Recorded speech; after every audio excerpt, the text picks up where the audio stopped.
স্বাগত Asian news আপডেটে। আপনাদের সাথে আছি আমি ফারজানা হাসিন।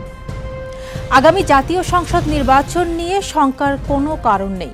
সরকার ফেব্রুয়ারির প্রথমার্ধে নির্বাচন আয়োজনের ব্যাপারে বদ্ধপরিকর, এমন মন্তব্য করেছেন আইন, বিচার ও সংসদ বিষয়ক উপদেষ্টা আসিফ নজরুল। সকালে চিফ জুডিশিয়াল ম্যাজিস্ট্রেট আদালত ভবনের লিগ্যাল এইড অফিসে বিচারকদের সঙ্গে মতবিনিময় শেষে সাংবাদিকদের প্রশ্নের জবাবে তিনি এসব কথা বলেন। এ সময় আইন উপদেষ্টা বলেন, নির্বাচন বিলম্বিত করার কোনো ইস্যু নেই। ৩ দফা দাবি আদায় ও শাহবাগে পুলিশি হামলার প্রতিবাদে প্রাথমিক শিক্ষকদের ডাকা অনির্দিষ্টকালের কর্মবিরতি চলছে। ফলে প্রায় ৬৫,০০০-এর বেশি বিদ্যালয়ে পাঠদান কার্যক্রম বন্ধ হয়ে গেছে।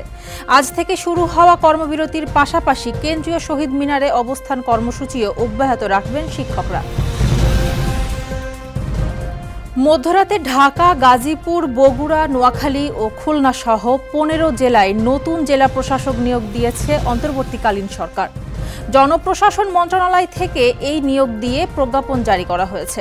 নতুন ডিসি পাওয়া জেলাগুলো হলো নোয়াখালী, হবিগঞ্জ, গাজীপুর, ঢাকা, গাইবান্ধা, বরগুনা, বগুড়া, সিরাজগঞ্জ, মাগুরা, পিরোজপুর, সাতক্ষীরা, বাগেরহাট, খুলনা, কুষ্টিয়া, ভোলা।